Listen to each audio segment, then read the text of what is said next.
Lorsque je désobéis et j'offense Dieu, qu'est-ce qui vient en premier? Les mauvaises pensées ou les mauvaises actions? Écoutons l'Évangile d'aujourd'hui.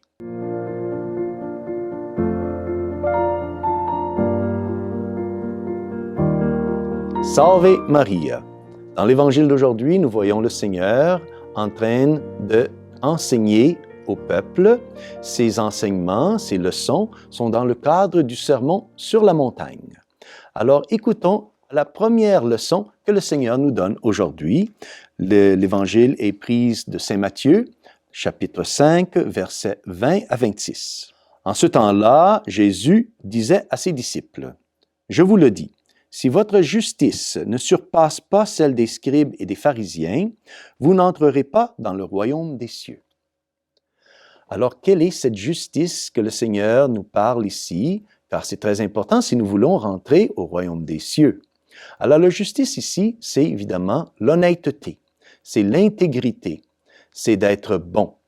Combien de justice dois-je pratiquer pour ainsi surmonter ou surpasser la justice des pharisiens et des scribes?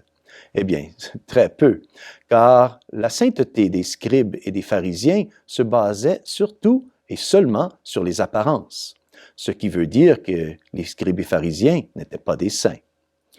Saint Marc, un peu avant cet évangile d'aujourd'hui, lorsqu'il commente Saint Jean-Baptiste, qui est en train de baptiser dans la rivière Jourdain, Saint Matthieu explique comment Saint Jean-Baptiste, en voyant arriver les scribes et les pharisiens, aussitôt s'est écrié, « Ô race de vipères !» qui avait besoin d'être convertis, qui avait besoin de repentance, afin, dit Saint Jean-Baptiste, afin de donner des bons fruits, et non pas de seulement bien apparaître devant les gens. Car Saint Matthieu, il les appelait ou il les avait dénoncés comme hypocrites.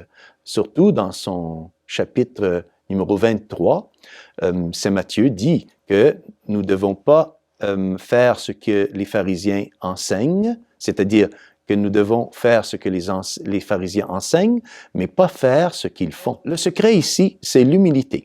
Nous devons apprendre à mettre Dieu dans le centre de nos vies, apprendre à porter Dieu aux autres.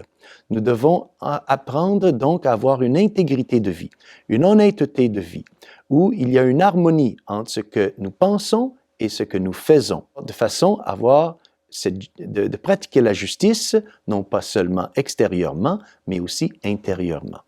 Écoutons maintenant à la deuxième leçon d'aujourd'hui.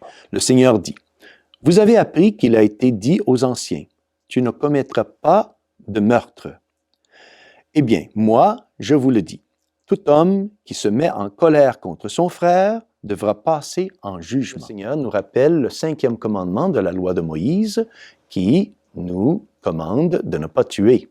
Mais le Seigneur, il nous rappelle aussi que si nous nous mettons en colère avec notre frère, eh bien, cette colère peut très bien le tuer dans nos cœurs. Le premier homme à avoir été plein de colère et de haine contre son frère, c'était Caïn.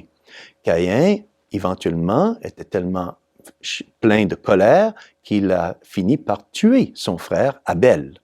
Et alors, comment est-ce que cette mauvaise action est née dans le cœur de Caïn? Il est né d'abord par la jalousie. Caïn d'abord a été jaloux de son frère. Cette jalousie ensuite a dégénéré et a produit la colère. La colère ensuite, la haine. Tous des mauvais mouvements du cœur qui ensuite se sont présentés dans une action terrible où Caïn donc a tué son frère. Le Seigneur nous rappelle ici que c'est du cœur que naissent tous les désirs et les choix de l'homme, qu'ils soient bons ou qu'ils soient mauvais. Toute action naît de ce cœur que nous devons avoir toujours pur. Nous devons apprendre à avoir un cœur pur pour pouvoir aussi manifester une intégrité, une pureté devant les hommes. Une personne doit avoir une justice, doit avoir une intégrité, soit en dehors et en dedans de soi-même. Passons maintenant à la troisième leçon du Seigneur aujourd'hui. Le Seigneur dit, « Lorsque tu vas présenter ton offrande à l'autel, si là tu te souviens que ton frère a quelque chose contre toi, laisse ton offrande là, devant l'autel, va d'abord te réconcilier avec ton frère et ensuite viens présenter ton offrande. Le Seigneur ici nous rappelle l'importance de la réconciliation, de demander pardon. C'est pour ça que lors de la messe, nous commençons toujours la messe en demandant pardon. Et après avoir demandé pardon, nous demandons miséricorde. Seigneur, prends pitié de moi. Ô Christ, prends pitié de moi. C'est la façon que nous pourrons apporter une offrande pure et saine au Seigneur. Une offrande de prière, une offrande d'aumône.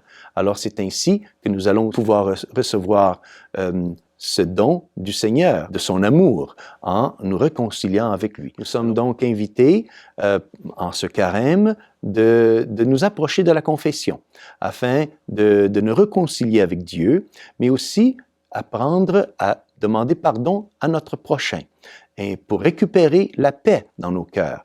Parce que plusieurs fois, nous sommes angoissés, nous sommes nerveux, ou alors nous avons de la haine parce que nous n'avons pas encore appris à pardonner. Alors c'est le pardon qui va nous permettre de récupérer la paix, et c'est le pardon donc qui va nous donner cette joie d'être réconciliés avec Dieu. Apprenons à pardonner, et ceci va changer notre cœur, et alors, avec la grâce de Dieu, nous deviendrons justes.